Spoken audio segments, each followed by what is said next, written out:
नमस्कार, मैं हूं श्रद्धा। आप देख रहे हैं न्यूज़ 24। यूपी में पहले चरण का चुनाव हो गया है, अब दूसरे चरण में रोहिलखंड पर दांव है।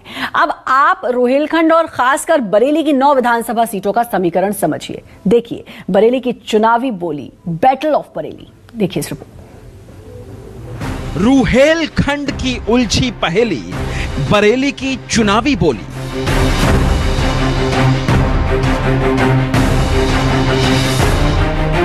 दंगे जो पहले होते थे वो अब नहीं हो रहे हैं। ऐसे बहुत सारे काम हैं। कहीं पर भी अगर कोई दिक्कत है तो हमें आज तक बरेली शहर में इन 5 सालों में कहीं कोई दिक्कत नहीं हुई। 9 सीटों का समीकरण, सबसे चुनौती भरा चरण। विकास में सबसे ज्यादा अखिलेश यादव ने काम किया। महंगाई से मतलब गरीब आदमी को बहुत परेशानी हुई है। ये बैटल ऑफ बरेली है। जाटलैंड के बाद अब दूसरे चरण में मुस्लिम बेल्ट और रोहिलखंड की लड़ाई है। दूसरे चरण में यूपी के 9 जिलों की 55 सीटों पर वोटिंग होनी है, जो पश्चिमी यूपी और रोहिलखंड क्षेत्र की हैं। न्यूज़ 24 की टीम रोहिलखंड के दिल बरेली पहुंची। बरेली जरी जरदौजी के काम, आंखों के सुरमे और पतंग के मांझे के लिए मशहूर है। बरेली जिले में विधानसभा की 9 और लोकसभा की 2 सीटें हैं। रोहिलखंड बीजेपी का गढ़ माना जाता है। इसमें बरेली सदर, बहेड़ी, मीरगंज, भोजपुरा, नवाबगंज, फरीदपुर, बिथरी, बरेली कैंट और आंवला सीटें हैं। भगवा गढ़ मानी जाने वाली बरेली शहर की सीट पर 1985 से बीजेपी लगातार चुनाव जीत रही है। एसपी बीएसपी का यहां कभी खाता नहीं खुला। बरेली की सबसे हॉट और चर्चित सीट है बरेली कैंट। बरेली कैंट विधानसभा सबसे ज्यादा हॉट सीट है रोहिलखंड पे। हालांकि 9 की 9 विधानसभा सीट पर 2017 में बीजेपी ने कब्जा जमाया था। इस बार बरेली कैंट से प्रत्याशी को बदलकर संजीव अग्रवाल जी, जो कि प्रदेश बीजेपी के सह कोषाध्यक्ष भी हैं, उनके ऊपर दांव खेला है बीजेपी ने। क्या मुद्दे हैं अग्रवाल साहब इस बार? विकास की धारा बहाने का काम किया है, गरीबों के कल्याण के लिए, उनको समृद्धशाली, उनको सम्मान के साथ जीने का अधिकार, भय मुक्त समाज, अपराध मुक्त समाज। मैं बरेली कैंट की बात करता हूं, मैं बरेली की बात करता हूं। यहाँ पे 9 विधायक हैं, 9 के 9 बीजेपी के हैं, सांसद बीजेपी के हैं, मेयर बीजेपी के हैं। मैं यहाँ के मुद्दे की बात करना चाहता हूँ। बरेली भी उत्तर प्रदेश में ही आता है। जब विकास की धारा बहती है, गरीब हैं तो गरीब कोई उत्तर प्रदेश में ही बरेली है, तो बरेली उससे अछूता नहीं है। चौमुखी विकास बरेली का है, जनता का विश्वास है। अपने गढ़ को बचाने के लिए बीजेपी के कद्दावर नेता कोई कोर कसर नहीं छोड़ रहे हैं। फिर चाहे बीजेपी के राष्ट्रीय अध्यक्ष जेपी नड्डा का डोर टू डोर कैंपेन हो या फिर पीएम मोदी की वर्चुअल रैली, वहीं सीएम योगी बरेली में रोड शो करके पकड़ मजबूत करने में जुटे हैं। क्या लगता है इस बार जो 9 विधानसभा पे कब्जा था बीजेपी का, पूरी की पूरी 9, इस बार लगता है कि क्या वो जो आंकड़ा है वो दोहरा पाएंगे?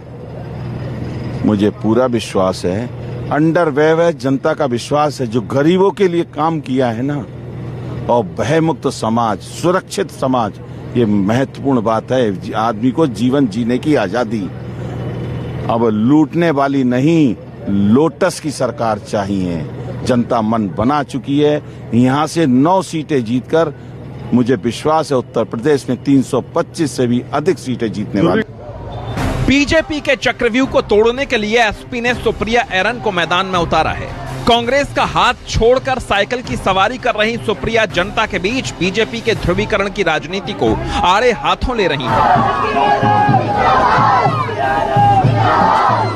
सपा आरएलडी गठबंधन से हमारे साथ प्रत्याशी हैं सुप्रिया एरन जी।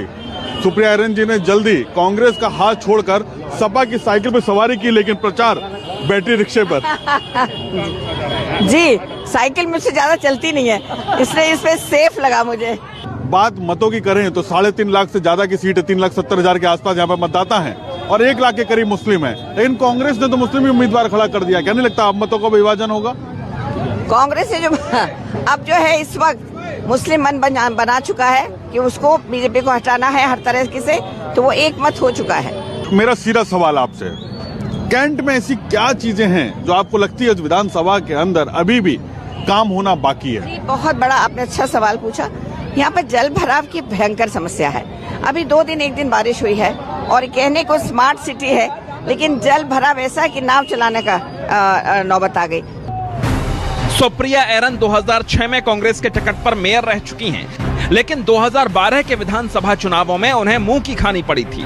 सुप्रिया के पति प्रवीण सिंह एरन भी विधायक और सांसद रह चुके हैं।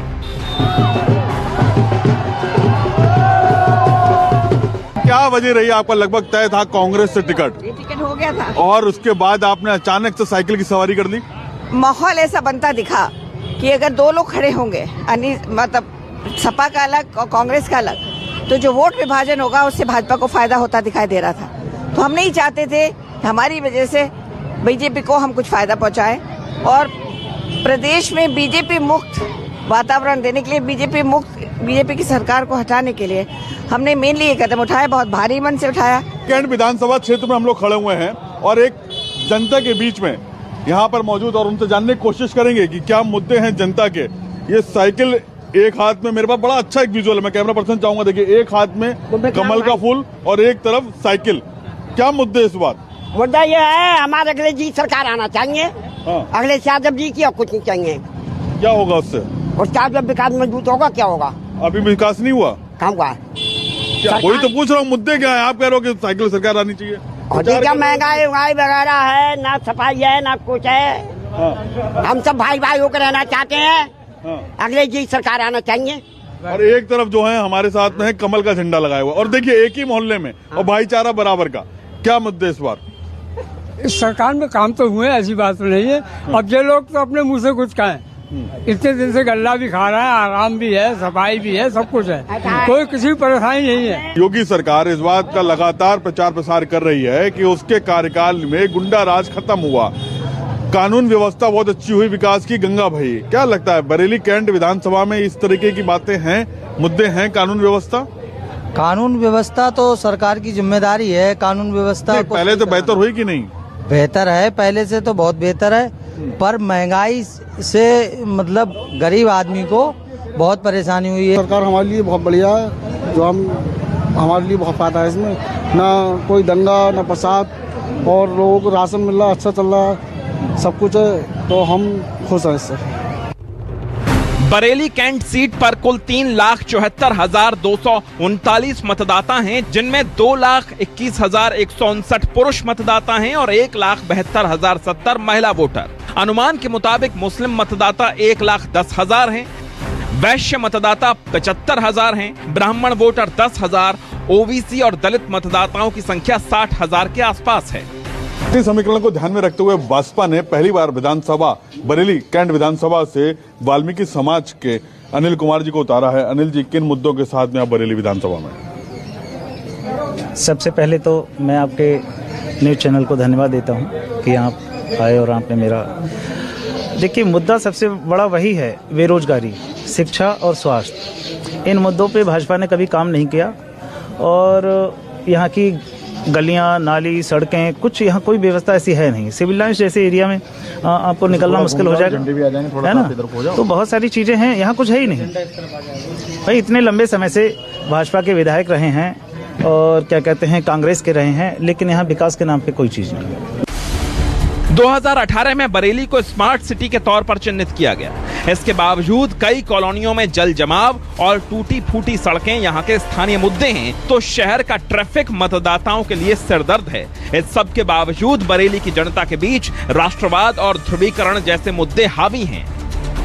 ये बटला प्लाजा मार्केट, ये सबसे पुराना मार्केट है बरेली का, और बरेली कैंट विधानसभा में यहाँ पर आते हैं और तमाम व्यापारी वर्ग के लोग हैं जो दुकानदार हैं इसमें, और कई दुकानों पर काम करने वाले लोग हैं। क्या लगता है इस बार बरेली कैंट के क्या मुद्दे हैं और किन मुद्दों पर लड़ा जाएगा इस बार चुनाव बरेली कैंट का?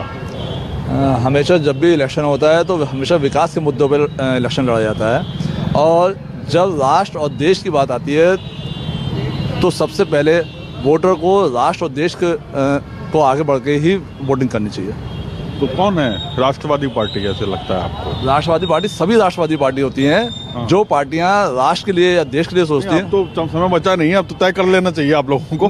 ना, तय कुछ नहीं करना चाहिए, वोटर हमेशा फ्री है, और जब तक वो अपना सोच समझ के वोटिंग करेगा तभी ही देश की कुछ। क्या लगता है कि इस बार राष्ट्रवाद मुद्दा ज्यादा हावी है क्या बरेली में, या विकास, या कुछ और मुद्दे? विकास किस तरीके का विकास, कौन सा मुद्दे हैं? बहुत सारे मुद्दे हैं सर इसमें। जैसे कि हमारे रोड हैं अभी बहुत कुछ काम हो चुके हैं, और जैसे दंगे जो पहले होते थे वो अब नहीं हो रहे हैं। ऐसे बहुत सारे काम हैं जो योगी जी ने सही करे हैं काम। व्यवस्था बेहतर चल रही है, ऐसा नहीं है। कानून व्यवस्था में कहीं कोई दिक्कत है, कहीं पे भी आम आदमी, अब जैसे हम लोग आम आदमी अब कहीं आ जा रहे हैं, कहीं पर भी अगर कोई दिक्कत है तो हमें आज तक बरेली शहर में इन 5 सालों में कहीं कोई दिक्कत नहीं। अच्छा, कारण क्या, रूल्स के हिसाब से तो वही चलना ही है। अगर हमें पुलिस अगर किसी भी चीज़ को कह रही है, हेलमेट पहनने को कह रही है, तो हमें हेलमेट पहनना ही, गलत तो कह नहीं रही हमारे हक में। तो इसीलिए हम तो इस सरकार से कोई ऐसा नहीं है कि क्या लगता है बरेली में इस बार क्या रहेगा, किस मुद्दों पर चलेगा? ध्रुवीकरण होगा या फिर विकास या फिर काम के नाम पर ही वोट पड़ेंगे? बीजेपी की लहर है, बीजेपी की जो है इस टाइम लहर चल रही है। हाँ। और बीजेपी ही आएगी बरेली में। 9 की 9 सीटें जो हैं वो बीजेपी ही जीत रही है। अच्छा, क्या वजह है, क्या मानते हैं? तो लहर में ऐसा क्या दिखता है, क्यों है लहर? गरीब तबके पे जो है उन्होंने बहुत वर्क करा है, और जो ये राशन फ्री की जो उनकी एक स्कीम चल रही है, इससे जो है निचला वर्ग उनके साथ जुड़ा हुआ है। क्या लगता है आपको, युवा रोजगार मुद्दा है बरेली में, रोजगार या महंगाई? महंगाई और रोजगार का मुद्दा तो है, लेकिन उसके साथ विकास के साथ अगर देखा जाए तो ये चीज़ गवर्नमेंट को थोड़ी देखनी चाहिए कि रोजगार के मामले में थोड़ा सा गवर्नमेंट को सोचना चाहिए। यंग यूथ के लिए खास करके, जो यूथ की कंप्लेन है कि नौकरियां नहीं निकल रही है, इस चीज़ पे थोड़ा सा विचार करना चाहिए। जो नौजवानों ने एक तालीम हासिल करी, आप उनसे पकौड़े तलवाने का काम कर रहे हो। देश के प्रधानमंत्री माननीय नरेंद्र मोदी जी कहते हैं कि नौजवान पकौड़ा तले।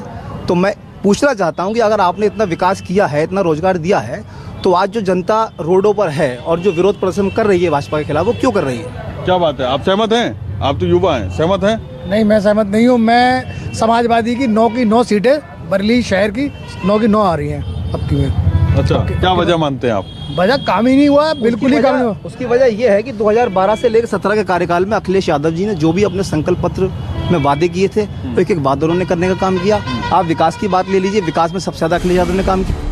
बरेली कैंट से वजूद खो चुकी कांग्रेस ने पूर्व पार्षद हाजी इस्लाम बब्बू पर दांव खेला है। कांग्रेस ने अपने चुनाव चिन्ह पर मुस्लिम प्रत्याशी उतारकर बरेली कैंट विधानसभा के चुनाव को और दिलचस्प बना दिया है। हमारे साथ में हाजी इस्लाम बब्बू जी हैं। बब्बू जी के नाम से बड़े फेमस हैं आप, हालांकि हाजी इस्लाम अंसारी नाम है आपका।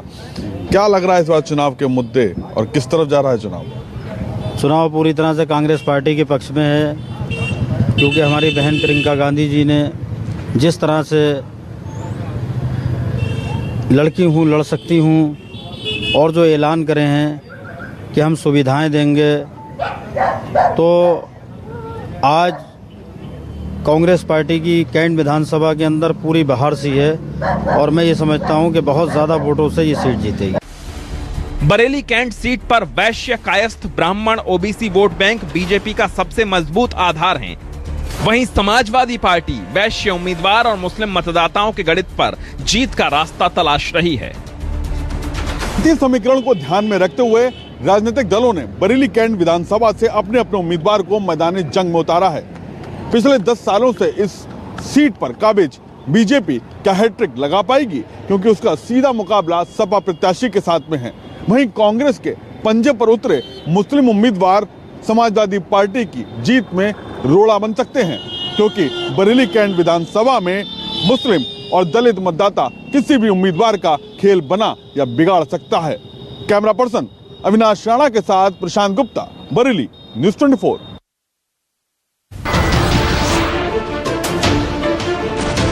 नमस्कार, मैं हूं मानक गुप्ता।